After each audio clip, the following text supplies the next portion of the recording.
री exam classes में आपका स्वागत है। तो आज का जो सेशन रहने वाला है वो भाषा एवं नागरी लिपि से है, जो विभिन्न प्रतियोगी परीक्षाओं में जिनमें सामान्य हिंदी पूछी जाती है उनमें भाषा एवं नागरी लिपि से जो है महत्वपूर्ण प्रश्नों का ये संग्रह वीडियो है। तो आप वीडियो को अंत तक जरूर देखिएगा और जो है 80 प्रश्नों में आप कमेंट करके बताइएगा कि आपका कितना जो है स्कोर रहा और कितने क्वेश्चन सही हुए। आपके सामने पहला क्वेश्चन है कि हिंदी की उत्पत्ति किस अपभ्रंश से हुई है। तो हिंदी की उत्पत्ति किस अपभ्रंश से हुई है, जल्दी से कमेंट करके बताइए कि कौन सा ऑप्शन आपका सही है। तो हिंदी की उत्पत्ति किस अपभ्रंश से हुई है, तो ओ सैरनी अपभ्रंश, यानी कि option number B is correct. उसके बाद से दूसरा नंबर क्वेश्चन ये कह रहा है कि भाषा जिससे विश्व में सर्वाधिक लोग अपनी मातृभाषा समझकर बोलते हैं वो कौन सी भाषा है जो विश्व में सर्वाधिक लोग इसको बोलते हैं, तो वो है चीनी। Option number B is correct. उसके बाद से तीसरा नंबर क्वेश्चन कह रहा है कि निम्नलिखित में से सर्वाधिक व्यक्तियों द्वारा बोली जाने वाली भाषा कौन है। तो सर्वाधिक व्यक्तियों द्वारा बोली जाने वाली भाषा है वो है मंदारिन, यानी कि option number C is correct, Mandarin. उसके बाद से चौथा नंबर क्वेश्चन ये कह रहा है कि संसार की भाषाओं में हिंदी का कौन सा स्थान है।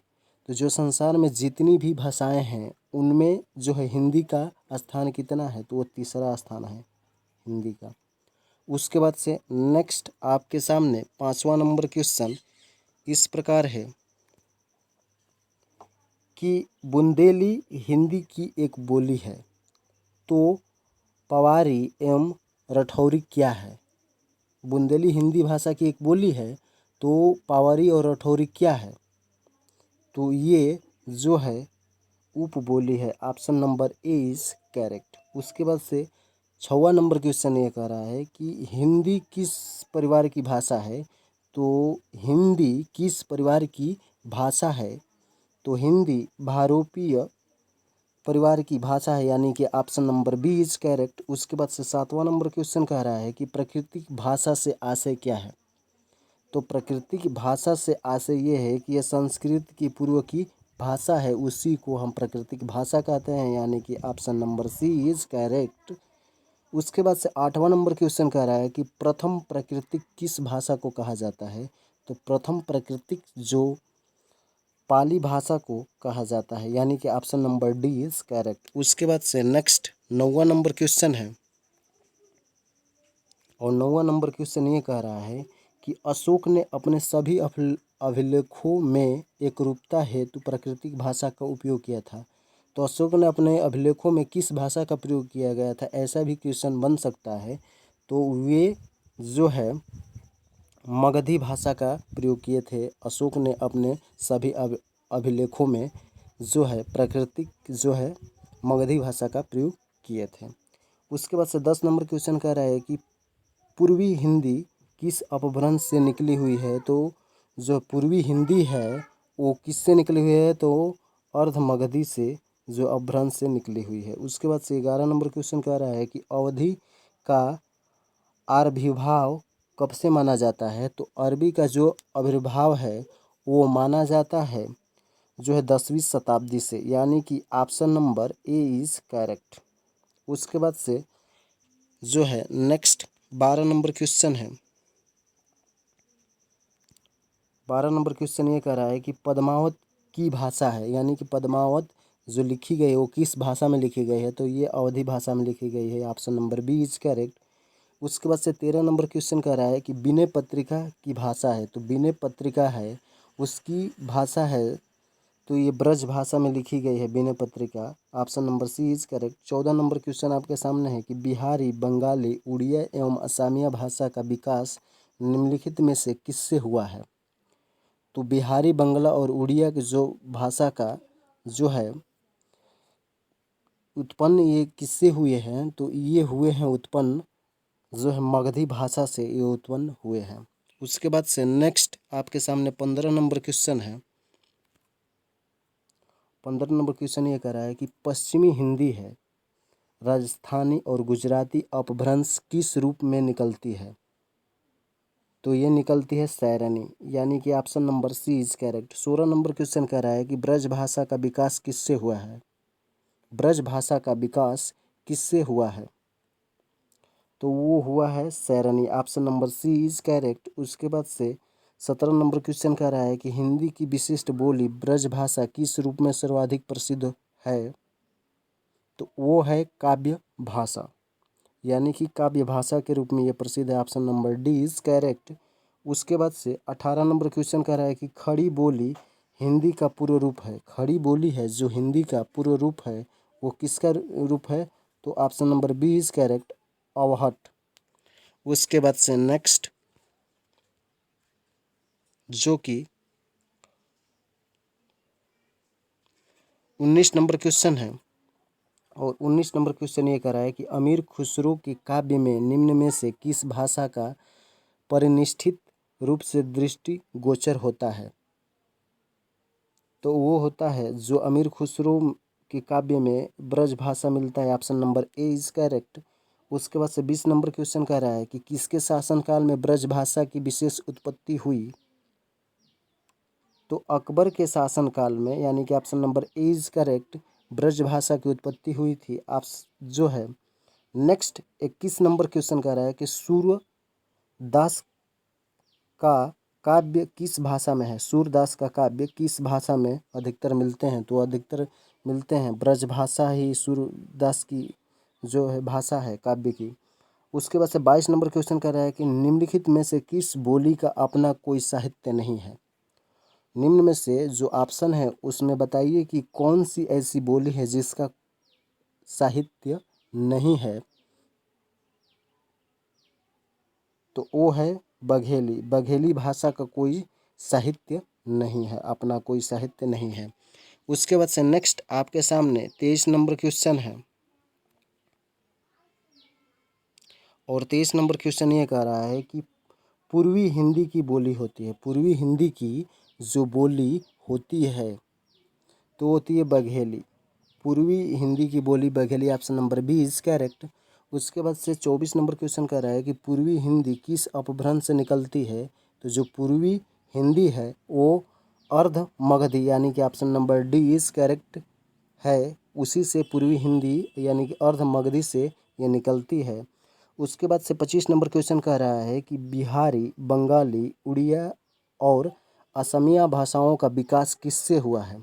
बिहारी, बंगाली, उड़िया, असमिया भाषाओं का जो विकास किससे हुआ है? तो वो हुआ है मगधी, यानी कि option number A is correct. उसके बाद से नेक्स्ट 26 नंबर क्वेश्चन है, और 26 नंबर क्वेश्चन ये है कि बिहारी की 3 बोलियां हैं। बिहारी की कौन कौन सी 3 बोलियां हैं? ऑप्शन आपके सामने इस प्रकार है, आप जल्दी से कमेंट करके बताइए कि बिहारी जी की कौन सी 3 बोलियां हैं जिसमें उन्होंने अपने काव्य की रचना किए हैं। तो बिहारी जी की 3 प्रसिद्ध बोलियां हैं जो ऑप्शन में हैं कि मैथिली, मगही और भोजपुरी में वो काव्य की रचना किए हैं। उसके बाद से नेक्स्ट 27 नंबर क्वेश्चन कह रहा है कि निम्न में से कौन सी बोली अथवा भाषा हिंदी के अंतर्गत नहीं आती है? यानी कि कौन सी बोली अथवा भाषा है जो हिंदी के अंतर्गत नहीं आती है? तो वो आती है Telugu, option number D is correct 27 number का। उसके बाद से 28 नंबर क्वेश्चन आपके सामने इस प्रकार है। 28 नंबर क्वेश्चन ये कह रहा है कि आर्य शब्द इंगित करता है, जो आर्य है वो शब्द इंगित करता है श्रेष्ठ वंश को, option number D is correct. 29 number question कह रहा है कि अपभ्रंश और हिंदी के बीच के समय को क्या कहते हैं? तो वो कहते हैं संक्रांति काल, यानी कि option number A is correct. उसके बाद से 30 नंबर क्वेश्चन कह रहा है कि सामान्य हिंदी में हिंदी के अंतर्गत कितनी बोलियां आती है? तो सामान्य हिंदी में हिंदी के अंतर्गत कितनी बोलियां आती है? तो वो आती है 18, option number D is correct. उसके बाद से 31 नंबर क्वेश्चन है। 31 नंबर क्वेश्चन ये कह रहा है कि काव्य अभिव्यक्ति के रूप में उर्दू का प्रयोग करने वाला प्रथम लेखक, तो प्रथम लेखक हैं जो अमीर खुसरो हैं, जिन्होंने पहली बार उर्दू भाषा का जो है प्रयोग किया था। उसके बाद से नेक्स्ट 32 नंबर क्वेश्चन है। 32 नंबर क्वेश्चन ये कह रहा है कि कश्मीर में राजभाषा है, तो कश्मीर की जो राजभाषा है वो उर्दू है। Option number B is correct. उसके बाद से 33 उर्दू किस भाषा का शब्द है, तो उर्दू जो है किस भाषा का शब्द है, तो वो है तुर्की भाषा। Option number C is correct. 34 number कह रहा है कि निम्न में से कौन एक सूफी कवि नहीं था, तो सूफी कवि नहीं था। ऑप्शन आपके सामने इस प्रकार है, तो सूफी जो कवि नहीं थे वो अमीर खुसरो थे। उसके बाद से 35 नंबर क्वेश्चन कह रहा है कि निम्नलिखित मुसलमान विद्वानों में से हिंदी साहित्य के लिए किसका सबसे अधिक महत्वपूर्ण योगदान है। ऑप्शन आपके सामने इस प्रकार है, तो है अब्दुल रहीम खान खन्ना, जिनका योगदान जो है मुसलमानों विद्वानों के लिए हिंदी साहित्य में सबसे अधिक जो योगदान रहा वो अब्दुल रहीम खान खन्ना का था। उसके बाद से नेक्स्ट आपके सामने 36 नंबर क्वेश्चन है। 36 नंबर क्वेश्चन आपके सामने इस प्रकार है कि पुष्ट मार्ग के दर्शन का आरंभ किसने किया था। पुष्ट मार्ग के दर्शन का जो है आरंभ किसने किया था।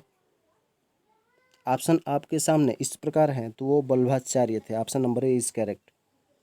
37 नंबर क्वेश्चन कह रहा है कि हिंदी का प्राचीनतम रूप मिलता है, तो हिंदी का जो प्राचीनतम रूप मिलता है वो Rigveda. Option number A is correct. उसके बाद से जो है 38 नंबर क्वेश्चन है कि आप हिंदी को नीचे लिखे वर्गों में से किस वर्ग में रखेंगे। ऑप्शन आपके सामने इस प्रकार है, तो हिंदी क्या है, एक भाषा है। Option number C is correct.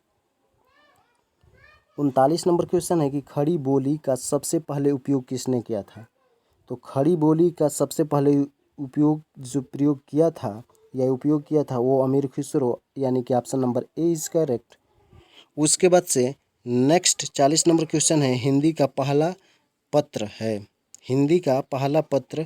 कौन सा है।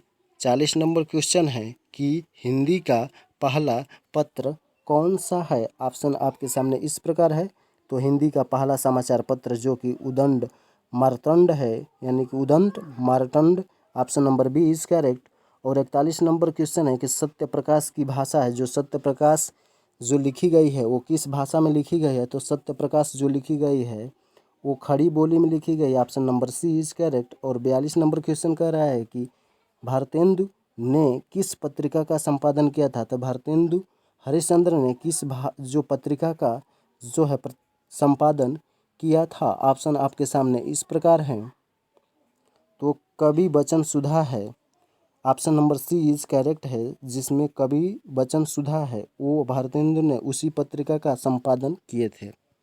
उसके बाद से नेक्स्ट आपके सामने 43 नंबर क्वेश्चन है, और 43 नंबर क्वेश्चन ये कह रहा है कि बिहारी किस राजा के दरबारी थे, तो बिहारी किस राजा के दरबारी थे, तो option number A is correct, Raja Jai Singh के दरबारी जो है कवि थे। उसके बाद से 44 नंबर क्वेश्चन कह रहा है कि हरिवंश राय बच्चन क्या भूलूं क्या याद करूं निम्न में से क्या है, तो हरिवंश बच्चन द्वारा लिखा गया क्या भूलूं क्या याद करूं ये क्या है।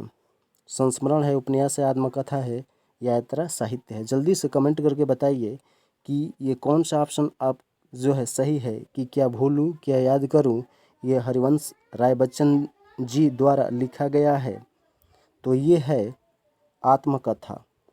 Option number C is correct. 45 number question का है कि राजभाषा का सही अर्थ क्या है। राजभाषा का सही अर्थ है कि सरकारी कार्यालयों में प्रयुक्त होने वाली भाषा को हम राजभाषा कहते हैं। Option number D is correct. उसके बाद से नेक्स्ट 46 नंबर क्वेश्चन है, और 46 नंबर क्वेश्चन ये कह रहा है कि संविधान की किस अनुच्छेद में कहा गया है कि संघ की राजभाषा हिंदी और लिपि देवनागरी है, तो अनुच्छेद 343 option number A is correct है, यानी कि जो संघ की राजभाषा हिंदी एवं देवनागरी लिपि जो अनुच्छेद 343 के अंतर्गत निहित है। 48 नंबर क्वेश्चन कर रहा है 47 की संविधान के अनुच्छेद 343 के अनुसार कितनी अवधि के लिए संघ शासीय परियोजनाओं के लिए हिंदी भाषा का प्रयोग करता रहेगा? तो वो 15 वर्षों के लिए जो है अंग्रेजी भाषा का प्रयोग करता रहेगा। उसके बाद से 48 नंबर क्वेश्चन ये कर रहा है कि संविधान की 8वीं सूची में निर्दिष्ट जो है 18 भाषाओं में से कौन सी भाषा नहीं है? ऑप्शन आपके सामने इस प्रकार है। तो जो है संविधान की 8वीं सूची में 18 भाषाओं में से जो मैथिली भाषा है वो निहित नहीं है। Option number C is correct. उसके बाद से 49 नंबर क्वेश्चन है और 49 नंबर क्वेश्चन इस प्रकार है कि संविधान के अनुच्छेद 344 ए के अनुसार अनुपालन में भारत के राष्ट्रपति ने राजभाषा आयोग का गठन किया था। तो राजभाषा आयोग का गठन किस वर्ष किया गया था? तो किया गया था 1955। Option number A is correct. 50 number question का रहा है कि आधुनिक देवनागरी का प्राचीन रूप है। तो है ब्राह्मणी यानी कि ब्राह्मणी आधुनिक देवनागरी लिपि का जो है प्राचीन रूप है। उसके बाद से 51 नंबर क्वेश्चन ये कह रहा है कि देवनागरी जो है लिपि है का सर्वप्रथम प्रयोग कहाँ हुआ था? तो गुजरात के जयभट्ट 7वीं और 8वीं शताब्दी में शिलालेख में अपना किए थे। जो देवनागरी लिपि का प्रयोग गुजरात के राजा जयभट्ट ने किया था। Option number A is correct. और 52 नंबर क्वेश्चन कह रहा है कि मराठी और नेपाली किस लिपि में लिखी जाती है? तो जो है मराठी और नेपाली किस भाषा में लिखी जाती है? तो लिखी जाती है कुटिल भाषा। Option number B is correct 52 का। मराठी और Nepali sorry option number A is correct जो कि देवनागरी लिपि में लिखी जाती है। उसके बाद से नेक्स्ट आपके सामने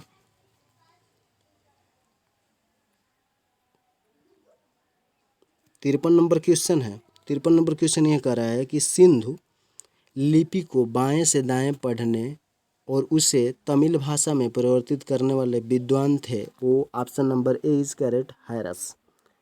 उसके बाद से 54 नंबर क्वेश्चन कर रहा है कि स्वतंत्र भाषा की राष्ट्रीय लिपि क्या है?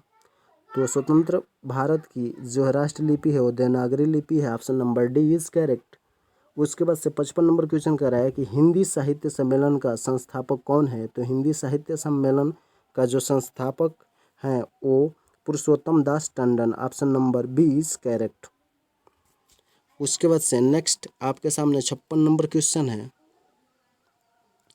और 56 नंबर क्वेश्चन इस प्रकार है कि हिंदी भाषा की बोलियों के वर्गीकरण के आधार पर छत्तीसगढ़ी बोली है।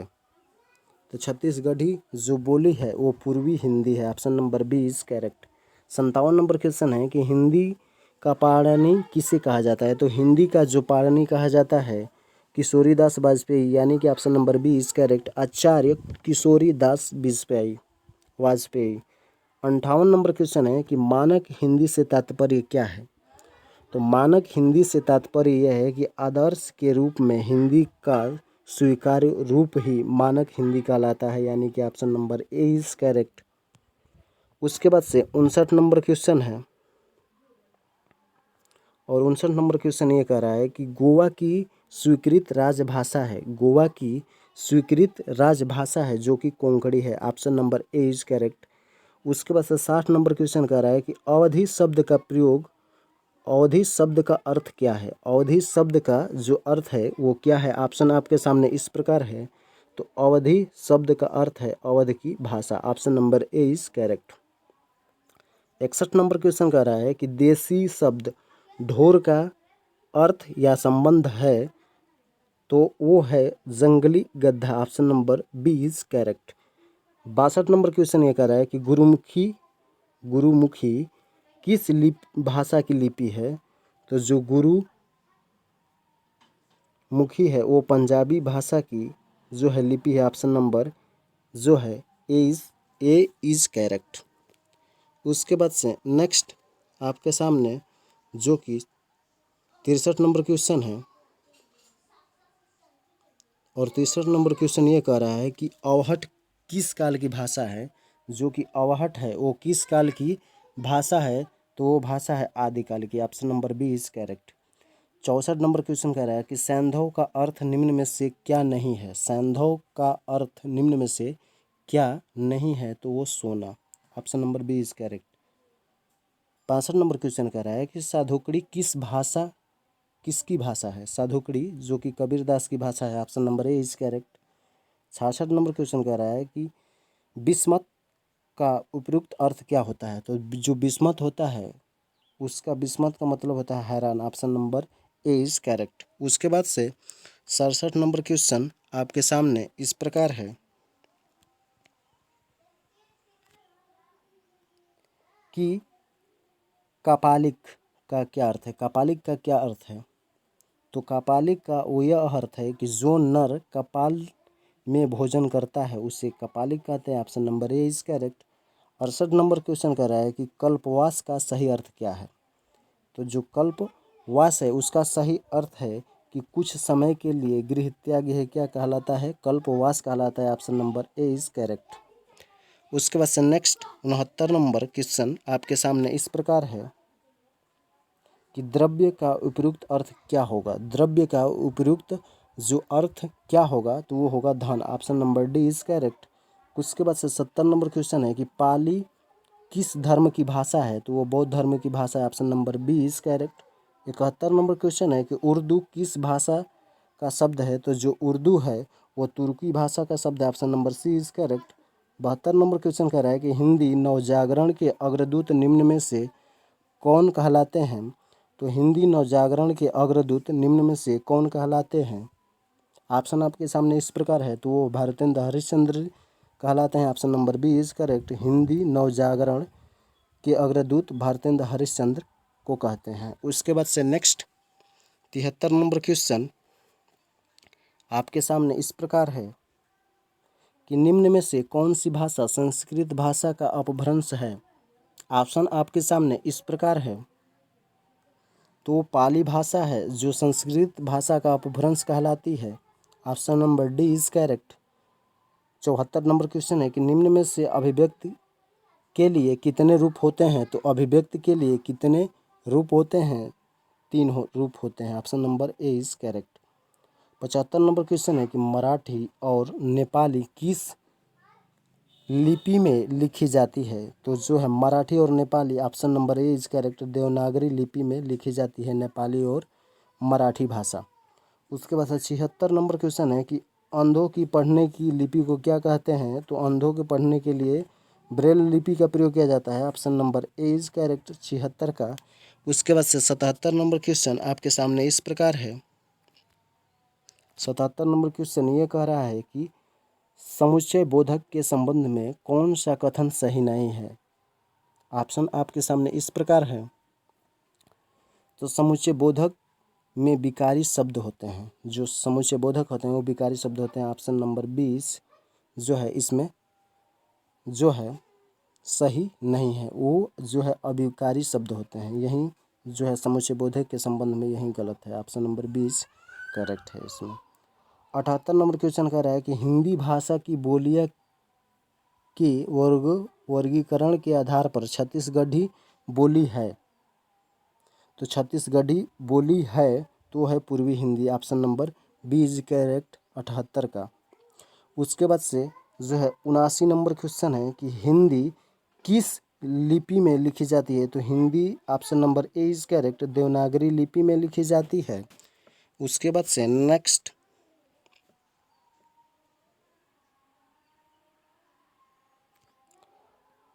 80 नंबर क्वेश्चन है कि हिंदी महात्मा गांधी ने हिंदी के प्रचार प्रसार के लिए किस संस्था की स्थापना की थी। तो महात्मा गांधी ने हिंदी के प्रचार प्रसार के लिए किस जो है संस्था की स्थापना की थी। ऑप्शन आपके सामने इस प्रकार है,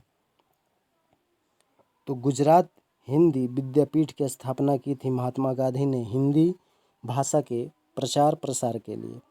उसके बाद से 81 नंबर क्वेश्चन जो कि अंतिम क्वेश्चन है, निम्न में से कौन सा संगम यगुण व्याकरण रचना सर्वाधिक महत्वपूर्ण रचना में मानी गई है? तो गई है option number C is correct, Tolkappiyam. Tolkappiyam जो संगम युगीन व्याकरण की रचना के आधार पर सर्वाधिक महत्वपूर्ण रचना मानी गई है।